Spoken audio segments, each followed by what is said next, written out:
Welcome to Advance the Dream, our weekly community chat, where we celebrate legacy makers and family heroes who are actively advancing the dream in the spirit of Dr. Martin Luther King Jr.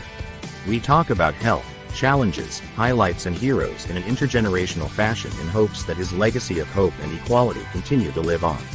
This weekly series, powered by the Force for Health Network, is aired live on Facebook, YouTube, and LinkedIn at 8 a.m. Pacific Time, 11 a.m. Eastern Standard Time. Then shared afterwards at advancethedream.com. Now, let's meet our hosts, Force for Health Network co-founders, Dr. Robert Gillio and Lucy Howell, alongside our National Director, Joshua Williams Jr., as we dive into this week's topic. Good morning, good morning, good morning. Welcome to Season 2 of Advance the Dream. Today is September 14th, 2024. My name is Lucy Howell. I am the co-founder of the Force for Health Network. And my partner, Dr. Robert Gillio, will not be joining us today. He is on a road with family time. But I am joined with our National Director, Joshua Williams, of the Advance the Dream project, community, and challenge set that we've been working on. The intro did say a weekly format. That is what Season 1 was, but we're going to be moving this to a new modified monthly format. So the second Saturday of every month, please join us live on Facebook, YouTube, and LinkedIn for comments, challenges, and maybe even be eligible to win some prizes here. But and then we will be adding a member roundtable, so more and more of an intimate Zoom type of exchange with our members on the fourth Saturday of the month. But so welcome, Josh. I just feel like, taking the summer off. Wow. So many things going on in the world. The format basically, folks, is if you would like to comment, you can do so live on Facebook and LinkedIn and YouTube. And we will do our best to filter out, vet out, and maybe bring the best comments up to the forefront, and we'll interact with those. And of course, this is all supported by the Force for Health Network and platforms. So if you really would like to connect and get involved, you can use the QR code down below or go to theforceforhealth.com and download the app and go look for the Advance the Dream groups and start to get connected. It is free to join. And then if you'd like to participate in some ambassador programs, or if you're a group leader and you need some group leader tools and perhaps some fundraising tools and challenges in there, then there is a small charge, something like $49 a year or $99 a year. So just kind of getting that out of the way, Josh. So, wow. Well, we're sitting here September 14th. There are a couple national awareness months that we'll touch upon. It's National Sickle Cell Month. It's National Aging Well Month. It's what was the third one? I just lost it. It is Childhood Obesity Prevention Month, and it's Childhood Cancer Awareness Month. So it's always great, I think, to just reflect on a monthly basis when these health awareness months come up, kind of spot check yourself. Are you aware? Do you know? Does it affect me? Does it affect, someone in my family? And what can I do to help and support those issues? So we'll be kind of looking at a medical minute from Dr. Rob here in a second, but I'm going to stop talking. Josh, I feel like there's so much to get caught up on. I know that you're working with the Martin Luther King Memorial Foundation on many things. You continue to do some work with your You Do Matter, the mixed generational Saturday STEAM clubs. What's going on in your world? What's top of mind? Oh man, I tell you, Lucy, it's good to be back. Number one. So, good to be back on the air with you and sharing this information about keeping ourselves healthy. We have been involved with a couple of different challenges here over this month to deal with health and awareness, and also to get people more acclimated to really utilizing their vote and knowing their status. The fraternity had announced a $100,000 campaign for its local chapters to actually get out and continue to enhance the Black male voter rate in the country, and we awarded over 63 chapters some funds to support them getting out and getting males, of course, registered for this year's vote. And when you say the fraternity, let's not assume that people understand what fraternity you're representing and possibly the tie to Martin Luther King. So take a moment and explain that. Of course, it's Alpha Phi Alpha Fraternity Incorporated. I'm sorry that I skipped that piece, but sometimes we only know about that one since it was first. But we're very happy. We went out and we actually pulled other Greek letter organizations in, the Omegas, the Kappas, the Sigmas, and the of course the sororities as well, to come in with us and try to get as many males registered and acclimated to vote. Right now, we're running into a challenging time because you have a lot of people that don't vote or get out to vote and not utilizing the aspects of course, early voting, mail-in ballots, etc. So we're trying to get people more, I guess you can say, knowledgeable of using those tools in the event that they're not able to make it to the polls. The other problem that we're facing is that actually getting those people to the polls, not so much as getting people registered. Here in Gadsden County, we have right at around 33,000 registered voters here.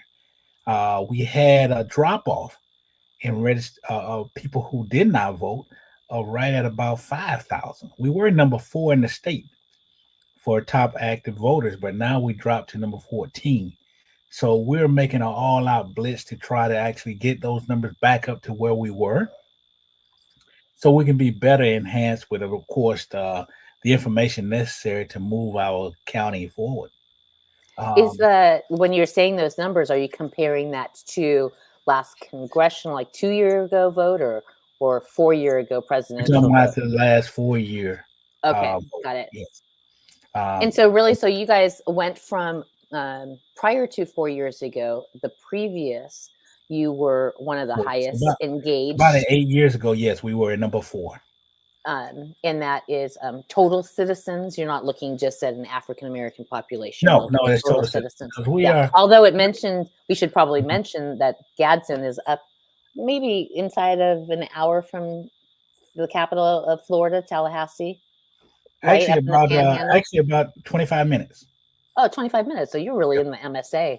Yes, Tallahassee. Yes, we are. But it is its standalone county called Gadsden. Yes. County, and you've been so great introducing all of the leaders from Gadsden, from the sheriffs, all the doctors that support the school superintendent's office. He's been very instrumental in actually supporting this initiative as well. We've actually awarded a couple of them. The sheriff actually received one of our hero awards, Force of Health Hero Awards, last year during the summer. So we're very excited about that, and he's going to actually continue to do some stuff with us. Even at the end of the month, we're doing a Know Your Status event in the county, and we're actually trying to get people to, we had a situation that the supervisor election was talking about, and we don't hear these things enough, Lucy, really, to talk about them. But we had a certain number of people that go to the poll to vote, and when they got there, they realized that they couldn't. For whatever reason, a rhyme or reason, they couldn't vote. So what happens to those people? We lose those votes. And what can we do as citizens to prepare people? Well, we got a Check Your Status initiative going on, where the fraternity has designed, and with the National Association of Secretaries, have created a business card that we could actually scan on our phone, and they'll take them directly to the website, and they can check whether or not they are registered and an active voter in their parish or county. So that's one of the two. What's one reason why perhaps someone would have been knocked off and not registered and not able to vote? Well, if they don't vote consecutive in the general elections, they will be rolled off. Really? I didn't know that. Yeah, I think it's 4 years. If you haven't voted in 4 years, you will be rolled off the rolls. So just it's kind of hard because in local elections, it's not that many people on the ballots in the small area that we're in. So people don't really, when you get into the general election, then that's when people want to step in and really, because you got all the TV commercials, et cetera, et cetera, et cetera, people will come out. But that's one of the main reasons why they get kicked off of the rolls. They haven't voted. And what's so interesting is, well, first of all, I also don't want to, since this is the beginning of a new season, right? Some people might say, like, who are you guys to pick up a brand or topic or community called Advance the Dream? And who are you to put Martin Luther King Jr.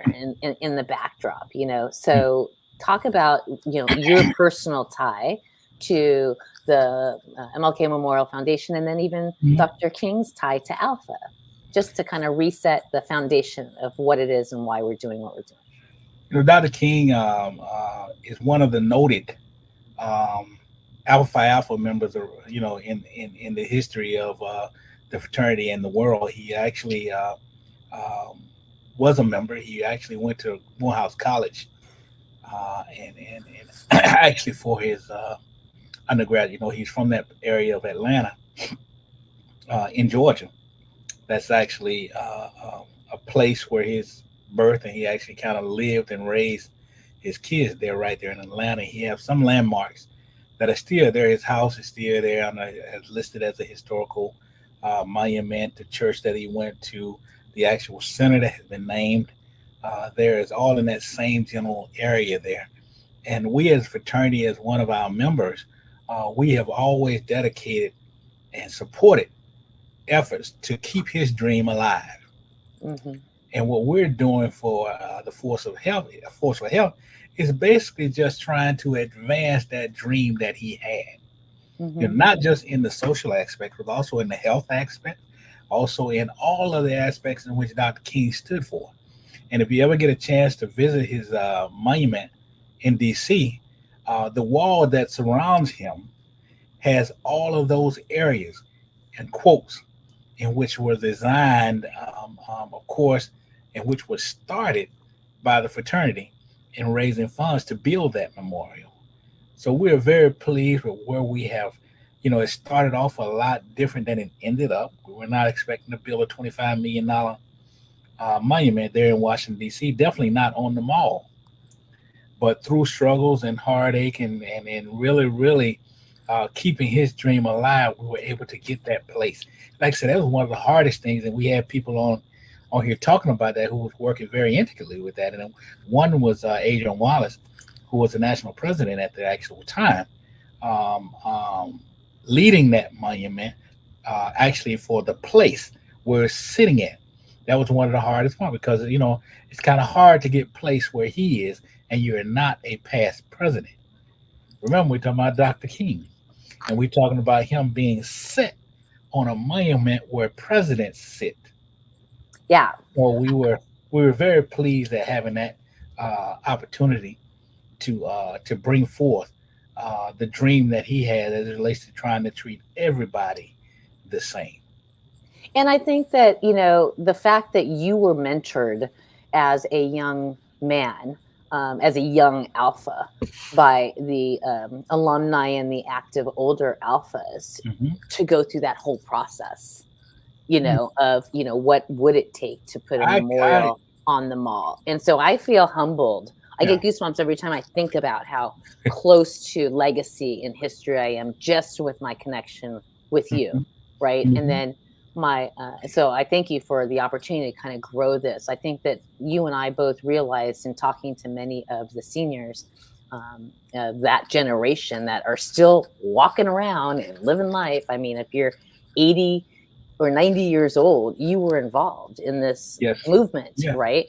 And what their biggest concern was that transfer of knowledge, that appreciation of continuing the fight. I mean, that was kind of the common theme through the dozens of guests that we were able to interview last season is really the fight is not over.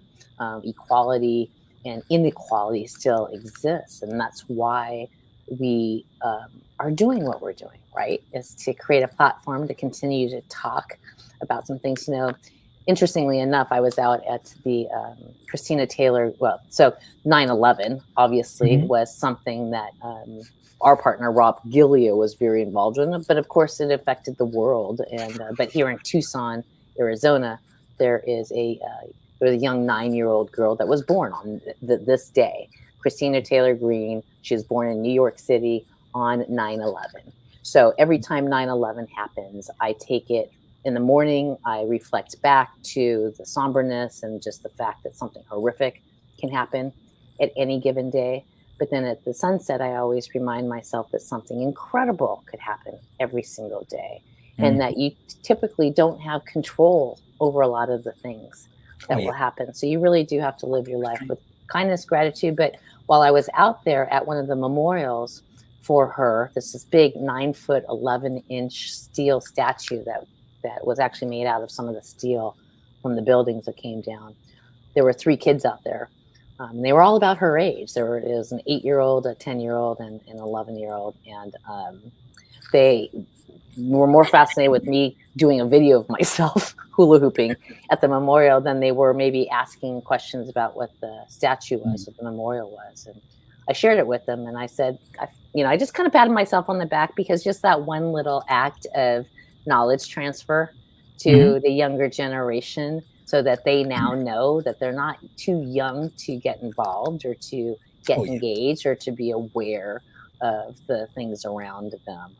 And that's what I feel like we're doing here, is making sure that we are continuing to educate.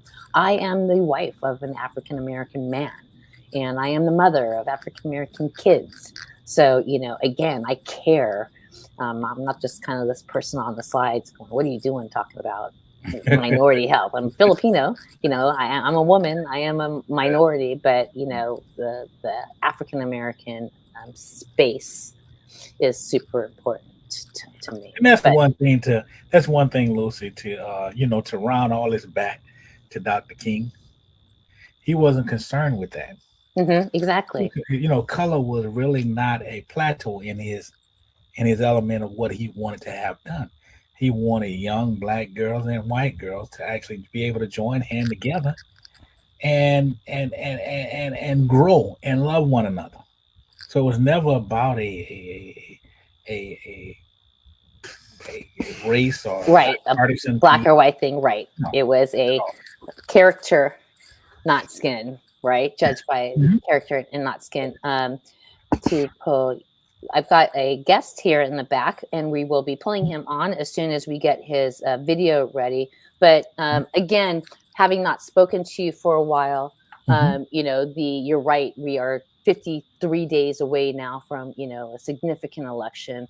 You mentioned earlier that people seem to want to get more involved on the general elections because all the commercials and the sexiness of president, et cetera. But let's just go ahead and remind you that it is the local folks. It is your county supervisors. It's your mayor. It's your city council.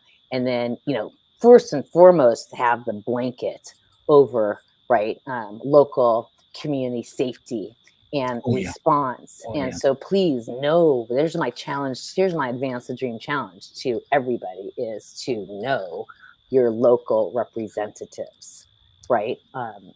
And then we've got Sam backstage, but before we get to Sam, because we're going to have the majority of the rest of the talking to him, I wanted to go ahead and make mention. One of the awareness months is Sickle Cell Awareness Month. And we've been very involved in the sickle cell space because we were able to kind of white label our platform and customize it to the Sickle Cell Foundation of Arizona, that was founded by Moses Akpan. He's one of our strategic partners.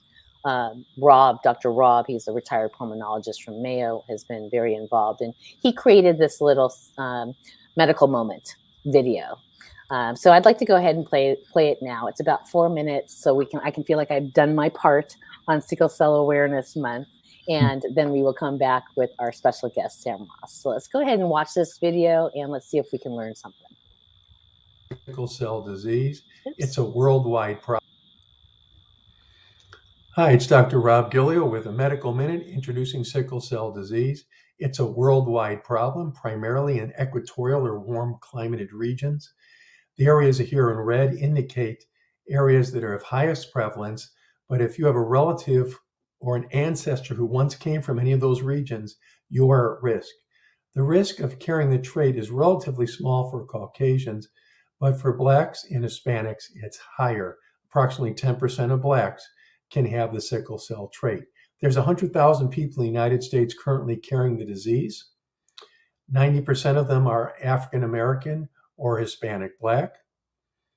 Sickle cell disease occurs in 1 out of every 365 Black or African American births, and 1 in 13 children of someone who is Black or African American is born with the trait.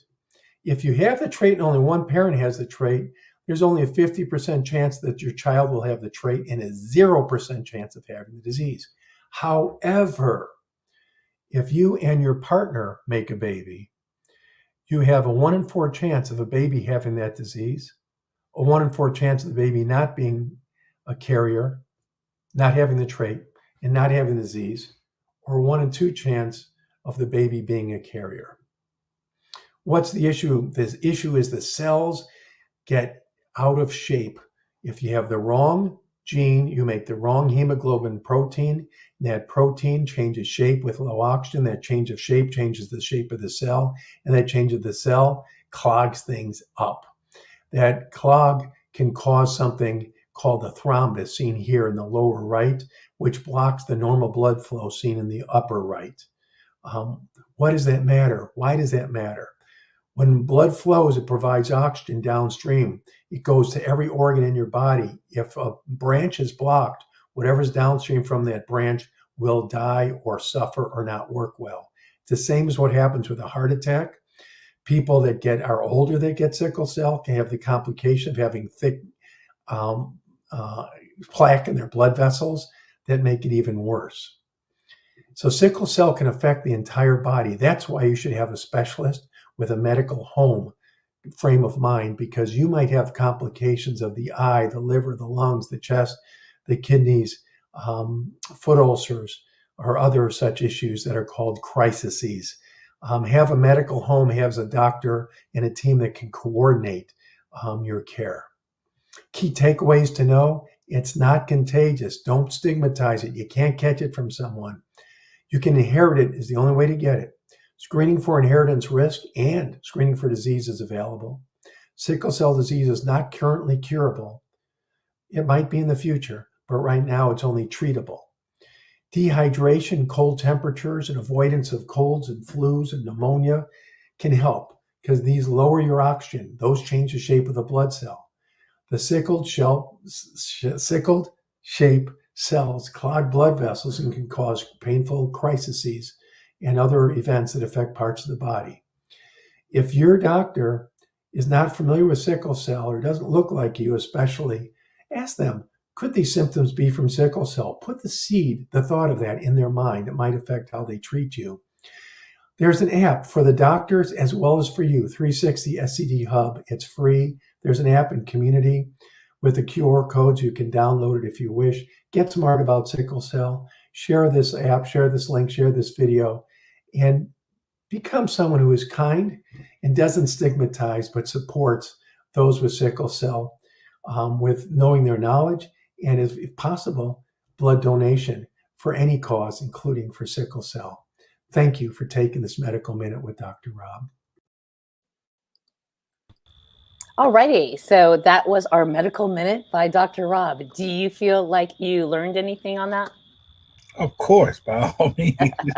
Of course. Exactly. Dr. Rob has a way of explaining that, or you can actually pick up, and I like it because he actually explains it very, very plain. And you're right. I call him the Mr. Rogers of medicine, because he really does explain it in such a way that is empathetic and simple for us all. Okay, so let's go ahead and move into the next session, the next segment of the show. And so I am here in Tucson, Arizona. Josh, you are there in Gadsden, Florida, and Rob, of course, is based out of State College. So all of our communities have different disbursements or distributions of demographics here in Arizona. I mean, I think we're at about 4%, right, in Pima County. I think, Josh, you are one of the highest per capita counties in the country, right?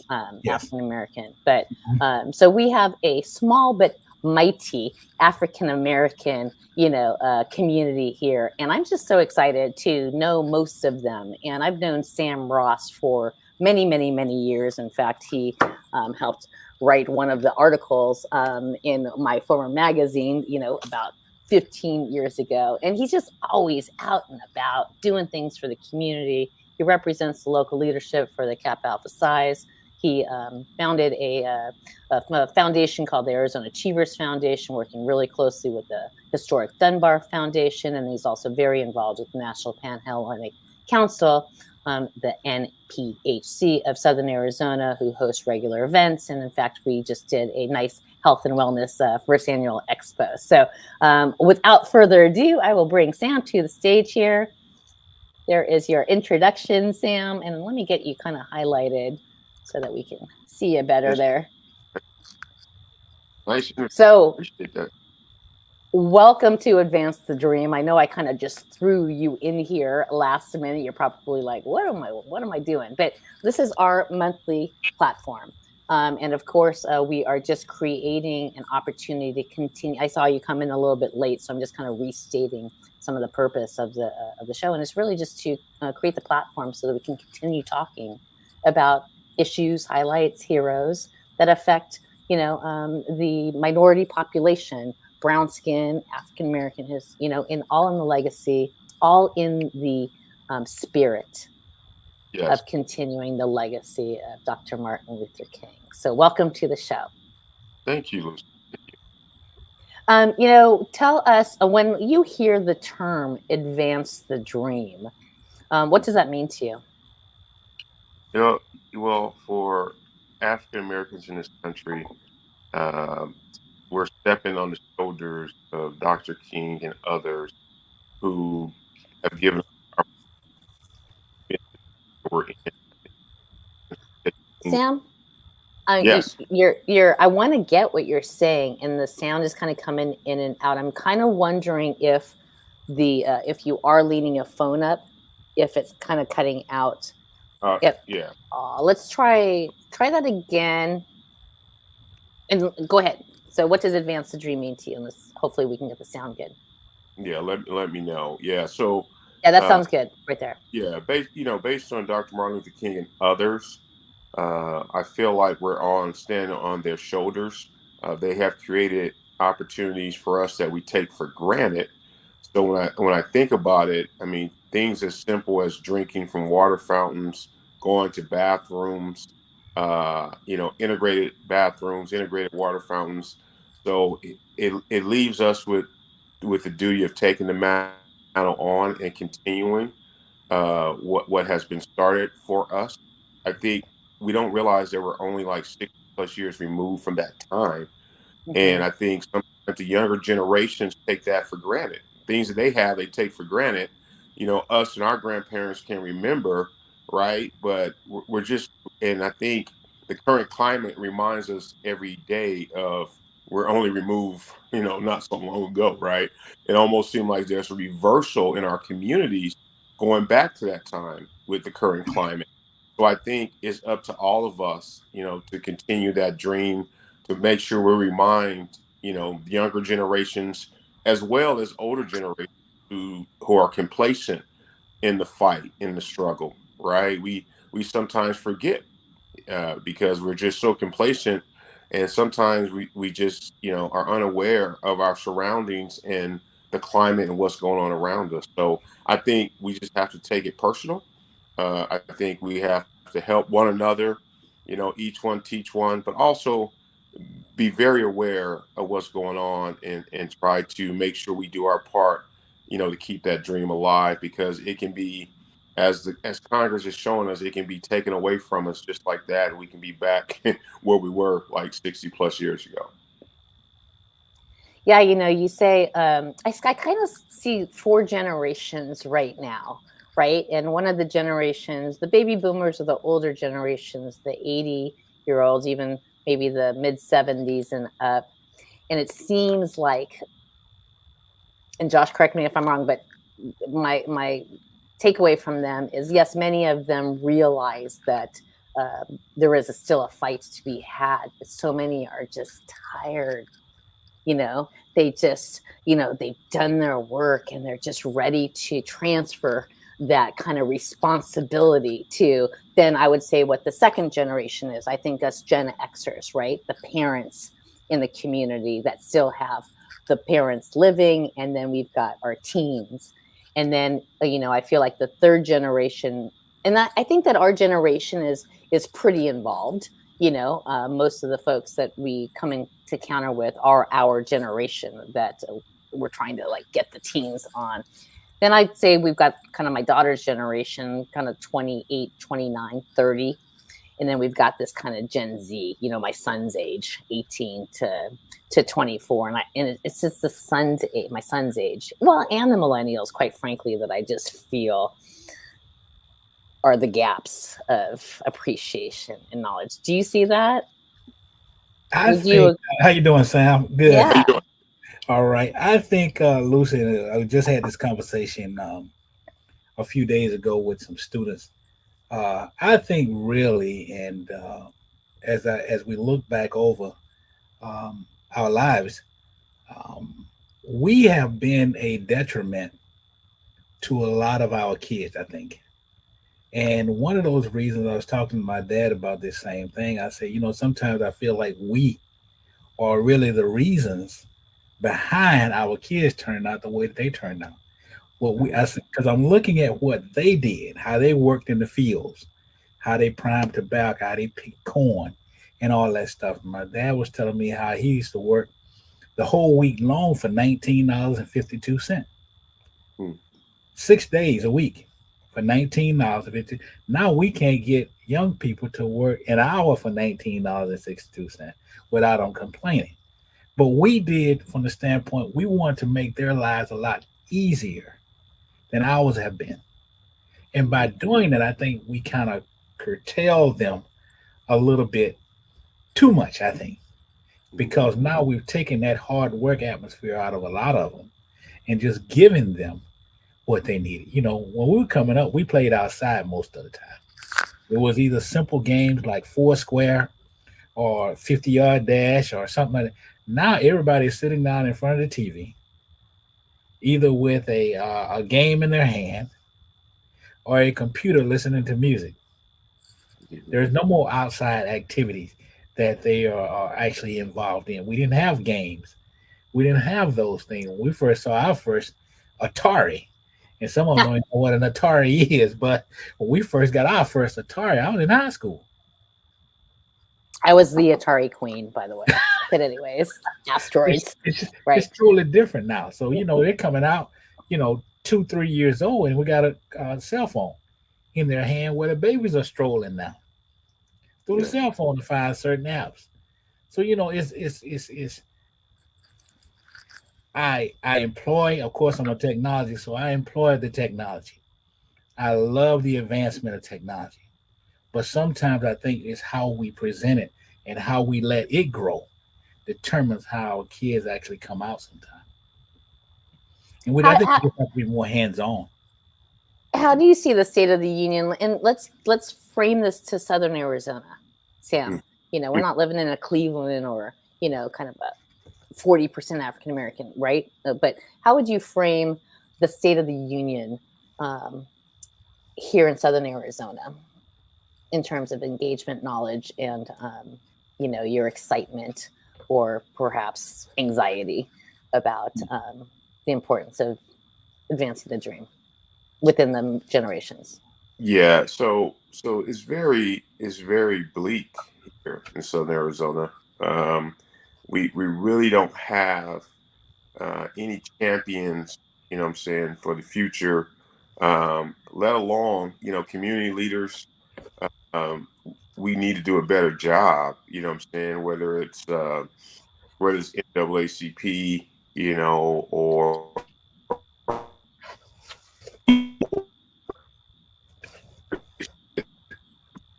Oops. Yeah. Sam, you going out and in? Oh, I see. Ryan? Now you better. Yes. Hold on one. Better? Okay. Yeah, I think the stewards who we would think would be the stewards of advancing the dream, you know, we have to do a better job. There is not that mechanism of advancing the dream that's inherently woven into the weave of this community, right? And so, you know, we're very small, as you stated earlier in the podcast, Lucy.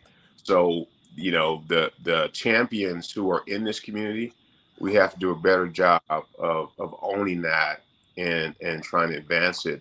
But, you know, to answer your question, yeah, I just don't see it being prevalent as it should be, you know, in Southern Arizona. So, but hopefully there is talk in their initiatives, and you do have leaders that are trying to band together now, because it's more important now than it is as ever to keep advancing that in this community. You know, I hear what you're saying, because part of what we're trying to do with the Force for Health is create these, virtual chambers of health systems. So Team Upgrader Tucson would be a virtual chamber of health. And we want leaders to come together for the sole purpose of making sure that our community has the resources, support, and efforts needed to be, healthy, to thrive. And advancing the dream with its focus on minority health is one of those committees. So I feel like, you are part of that committee, even though we haven't officially launched yet. That's why you're here, and we're partners, right? And when you're doing something out in the community, I want to share that. When Larry Sparks is out there doing something in the community, I want to share that. When the MLK Day was out in the community, we want to share that. When Juneteenth is happening, we want to share that. So I do feel like there are strong champions in you guys. And I do think even the National Panhellenic, Council can play a role. I mean, there is that type of kind of leadership in all the communities where they are bringing in the natural leaders of the Divine Nine, to the table, and perhaps being able to address that. We lost Sam for a second there. Hopefully he can come back in. There we go. Yeah. But I put these images together. You guys just hosted. So again, you're one of my Force for Health Advanced Dream heroes, and that's why you're here. Okay. But yeah, you're right. I mean, the mechanism to pull in the Tucson Urban League, or is there there is the NAACP chapter here, or how can we all come together as opposed to fighting this in silos? And that's what Josh and I have really tried to do with Advance the Dream. We want to be the sandbox that everyone can play in, so that we can work within the teams. It's fun to have maybe a mini Southern Arizona challenge, so that the Divine Nine can play against each other.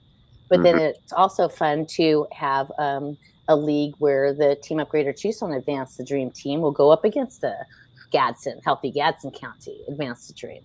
And everything you do on our platform earns you points. You move, learn, serve, and earn. So that's kind of where we're getting to. But let me go ahead and brag about this a little bit, because three components are at play here that I just wanted to talk about. Number one, the fact that it is the Divine Nine group, that you are a part of that leadership group that is coming together and say, hey, let's do this for the community. It was like one of your first annuals, right? And and I want to work with you guys closely to perhaps, even launch off a quarterly Advance the Dream Health type of initiative with you. And the second thing that I was so excited about is that you're not reactivating, but the Dunbar Pavillion. Tell everybody about the Dunbar Pavillion and how important that is. And in fact, I'll go ahead and just kind of believe that the next slide in here speaks to it. So talk to us about what your role is with Dunbar and why this is such an important gem in our community. Yeah, so the Dunbar, like most Dunbars across the country, was the only place that African American students can go to school back during and with a couple students, and then became the only school for African American students in the 60s, right? And so this is an historic building, and how we tie in, we became one of their anchor tenants with all of our initiatives for our fraternity and our foundation, and we partnered with the Dunbar to bring events, healthcare events, uh, mentoring for youth events. There's mental health meetings for BIPOC young men at this historic building. So really, the Dunbar has become the conduit for the BIPOC community in Southern Arizona, and there's always different events going on weekly to all strictly for the community, give back to the community. Freedom Marshall, executive director there.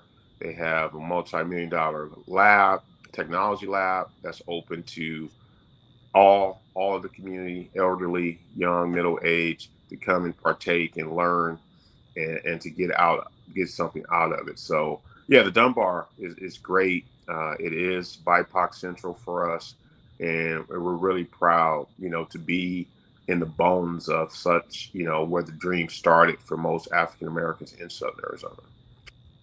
And wouldn't you say, like, again, we keep saying, we're not that far removed. We're not removed. Our parents' generations, were the freedom fighters of this, initiative. And so, it makes me think that every single community has an equivalence to a Dunbar, right? Most communities will have those places that were once segregated for African Americans. So, just to look to see if those community centers are cherished and invested in and utilized is just kind of one indicator, I think, of, owning history and being able to advance the dream. And the facility is incredible. The auditorium down here at the bottom right, holds what did you say, like 300 or 400 seated people. It's a great 400. venue. Yeah. And the stage and the lighting, I mean, it's beautiful. And then you have a kind of a community room where we hosted our last Sickle Cell quarterly roundtable, and we'll be doing that again at the end of the month. And I think capacity on that was about 100, 150 in that range, right? Yeah. Yes, so we're looking forward to even bringing one of maybe Josh's You Do Matter, which is this multi-generational STEAM club, into the Dunbar, space, and being able to activate into there. So I thought that was really cool. Of course, the fact that you just have your leaders showing up, it was great. You kicked it off, and again, I'm just going to go through some of these pictures so that it was just nice to recap. Started off with that's Moses right there with the Sickle Cell Foundation, and Akila, of course, is one of their main community health workers, and she's living with sickle cell, so she knows and comes from a place to be able to speak to folks, which was awesome. She was awesome. Vonna D. Lewis from NAMI speaking about mental health. And I love that you even had the national chief medical officer, Yvette Miller over here to the right. She is a hero in and of it herself, but I love that she even gave props to Vanna's spirited and enthusiastic presentation of mental health. And NAMI is huge. I mean, so there should be a active NAMI chapter in all communities, and we're lucky here in Southern Arizona to have a very active NAMI group. She is in charge of the youth outreach programs, and so loved her presentation. Of course, George Rushing, he had a chance to talk about self-care, the importance of self-care, and especially for Black men. I mean, my husband always says, stop talking to Black men. But I'm like, babe, a lot of the reasons why their health disparities are what they are. Yes, some of it is toxic syndrome, and really in the DNA, but others is really because you're not seeing things until later stages. And so mortality rates are higher. So if we can kind of come into the middle and make sure that all people understand self-care and health and prevention are important, that would be great. My husband's father died at 58 from a stroke. I mean, and my husband's 61. So it scares me that any day something could be happening. You just need to be proactive. But George was awesome. Of course, there's Larry Sparks. I talked to him earlier. Larry, of course, runs our Juneteenth, the Tucson Juneteenth Festival. I always say, and I tell Josh this, I brag about Tucson, Sam, even though it seems like we don't have the strong structure.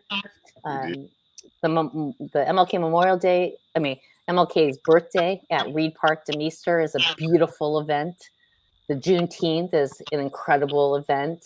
The things you do at Dunbar. So, and special props to Brother Johns, who's always showing up and giving us great refreshments.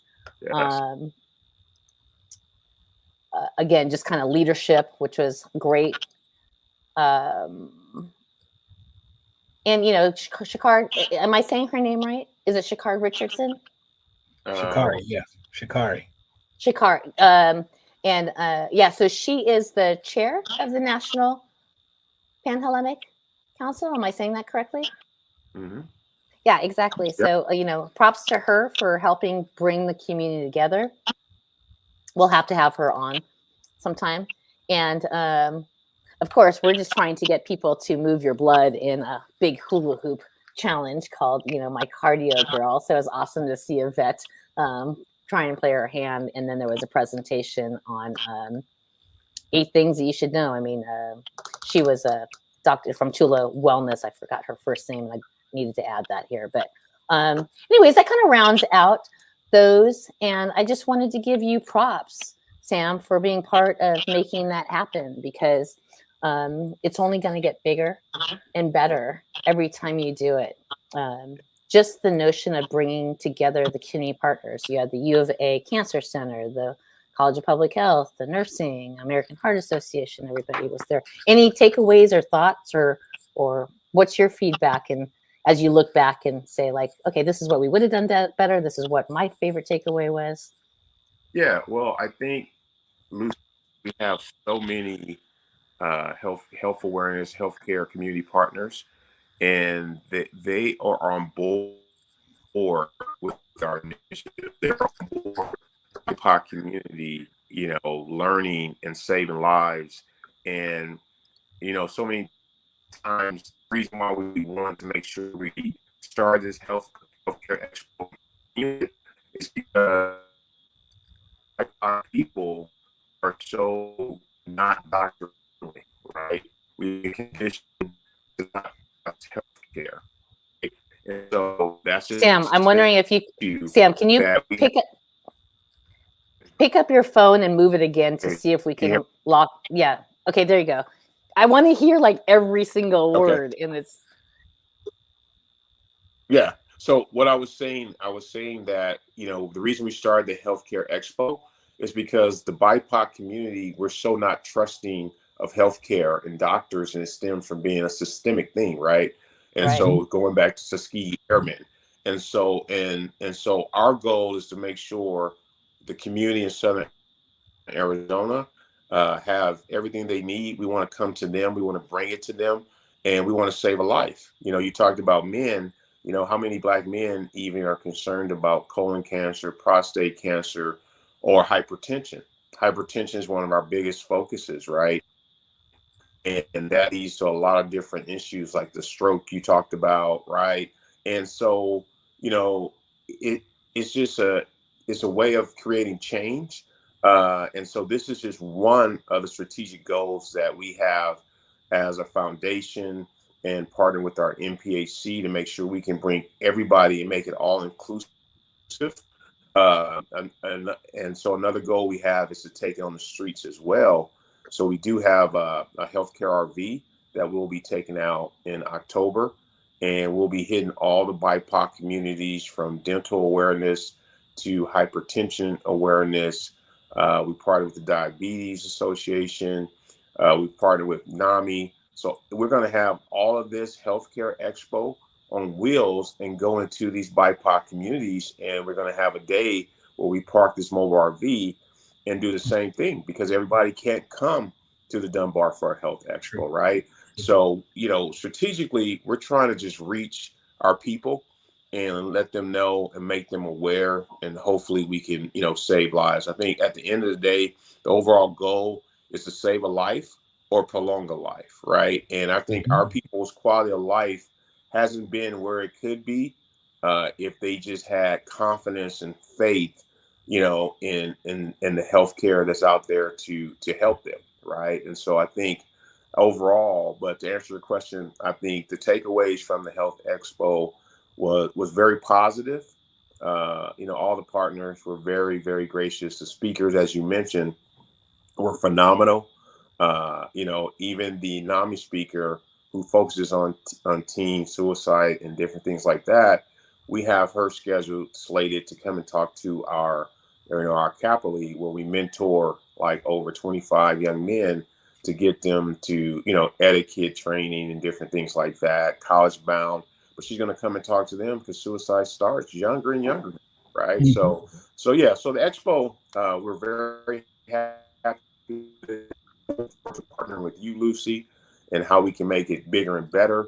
But the main thing is how can we touch, the BIPOC community and create, better lives and healthy living, saying for everybody in Southern Arizona. Yeah, I'm trying to pull, let's just take this off maybe. I'm just trying to pull an image up here that goes perfectly with that. If I can get it up there. There we go.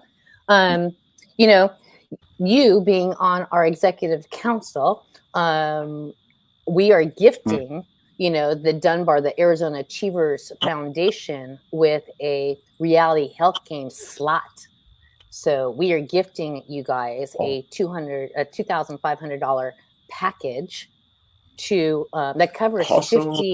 50 licenses into our Advance the Dream Force for Health deal. So, in between the community fairs, in between the touch points of a mobile unit, we can connect people in to a platform and then be able to teach them. Josh is the perfect example. He hosts this multi-generational Saturday STEAM team.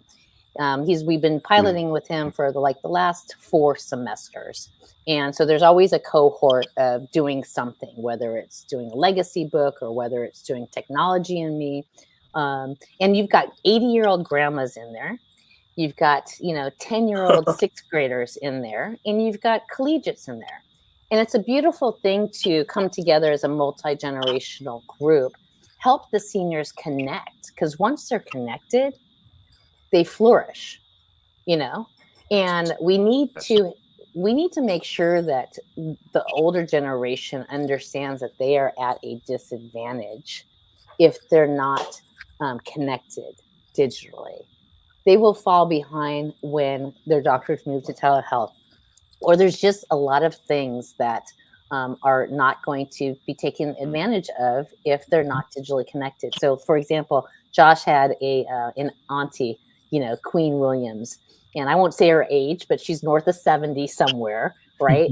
And so she was having a kind of a hard time downloading the app, and then the 18-year-old nephew was like, "Auntie, I got you. Do this, do that."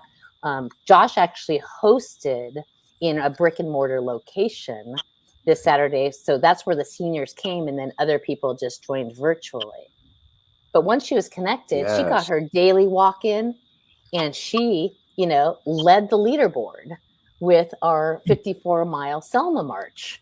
I mean, so that's one of the virtual challenges is how long does it take you to log in 54 miles for the virtual Selma March? Well, she was done in a week. I'm still struggling to try and get it done, right?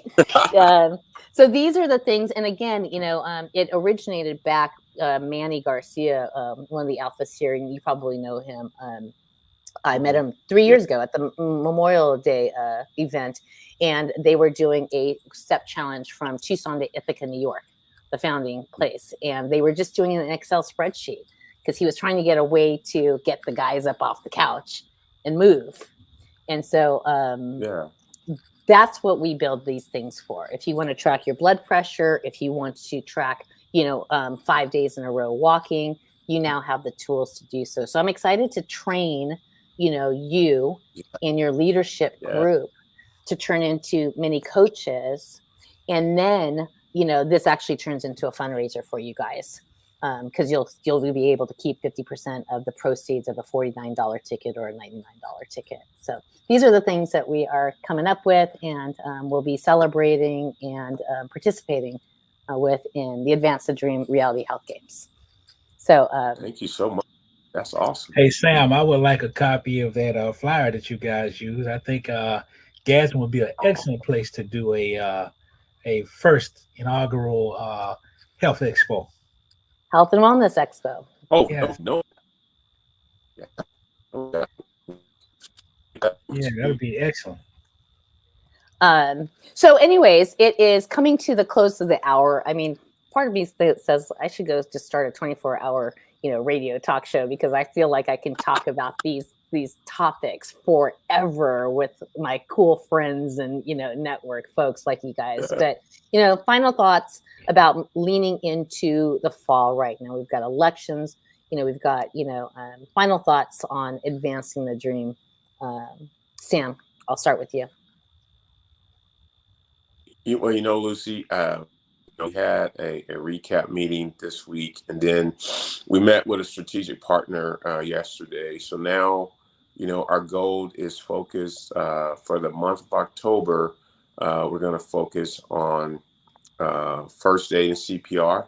And so we were given a grant to certify 100 people, BIPOC people. And so that's going to be our goal in Advancing the Dream in October. As well as voter registration. Us being a nonprofit, most of us is 507c3. We're nonprofits at 501. We're bipartisan, but we want to get everybody, no matter which way they vote. So in October is voting and getting everyone and CPR certified, first aid certified in October, and that's the way we're going to try to advance the dream for next month. I love it. And I would love to get on your guys' calendar next month. And, that could just be that third bullet point of like, let's get this baby launched and let's get contributing points to the Team Up Greater Tucson team, because we can show the rest of the country what it means to effectively collaborate, with health in there. So, so Josh, putting you on the stage. Final thoughts as we wrap up. My concentration this month is we all must vote. Our vote matters and it counts. And we have to do what we're trying to do here is actually make sure that we can get people to the polls. We talked about the possibility of already about 5,000 people in this area will likely roll off the rolls this year if they don't vote. So we got to have some activity from those people. So we're trying to put together community action groups to go out and actually see if we need to provide rides for these individuals to get to the polls. Whatever we need to do, early ballot, if we can get all those done before the 7th of next month, we can actually do some of that. But whatever we can do to make sure that Dr. King's dream of everybody having a right to vote and utilizing that vote pays off. That is our goal for this month for Advancing the Dream. I love that. And I think that voting handled awesome. I think that my takeaway and my focus right now on this date is congratulations, Sam, for raising 34 pints of blood, right? I forgot to put that slide in there. That's one of the big impacts of coming together was the fact that you guys got to raise 34 pints of blood, which potentially could save, up to 3 lives per pint. I mean, that's almost 100 lives that you're affecting, on that. So one of the girls, when I was walking around, she was making sure that people were registering to vote. And I won't say who this was or what organization she was representing, but I was just very proud to see somebody civically engaged. She had her little bandage around here because she had just, given blood. And I asked her if she knew what her blood type was. And she didn't. And she goes, how would I find out? I'm like, well, you just gave blood. If you download the Red Cross app, and, you would actually see what your blood type is. And it's amazing to me that blood equals life. It is the only asset that the human body produces that you can give away and it'll reproduce itself, right? And so like my focus and my challenge to everybody is to know your blood, move your blood, and give your blood, right? Particularly in the Hispanic and African American space. There is a shortage, you know, in that. And so thank you so much for taking the lead on that. But that's my pledge and challenge to everybody. Know your blood, move your blood, give your blood. I am guilty. I did not for the longest time, for the first 50 years of my life. Didn't care, didn't know, it didn't matter. But I can't say and not do, right? So you got to learn it, you got to live it, you got to share it. And I finally took my daughter, we went and we gave our blood, and I want to commit to doing it on a quarterly basis so I can feel like I'm doing my healthy citizen deal. Found out that I was a B positive, which is the story of my life. I always say, you know, not an A in anything, I'm a B plus in everything. So it's just kind of funny that I was like a B positive. But that's my challenge to everybody, is to know your blood, move your blood, and give your blood. And if anybody wanted to, you know, just know that we've got interactive platforms, a free health learning management system, you know, and a game that's coming up to move, learn, serve, and earn, and the reality health games coming up. So Sam, Josh, thank you so much for joining us. Again, we're moving this format to a monthly. Second Saturday, we will be live with the broadcast. And then on the fourth Saturday, it'll be more intimate with a Zoom with members so that we can get a little bit more one-on-one on how to use the system and answer some questions. So thank you. We will see you next month. And know your blood, register to vote, and continue to advance the dream every single day. Thanks, everybody. Take care, Josh. Nice to meet you, Sam. All right.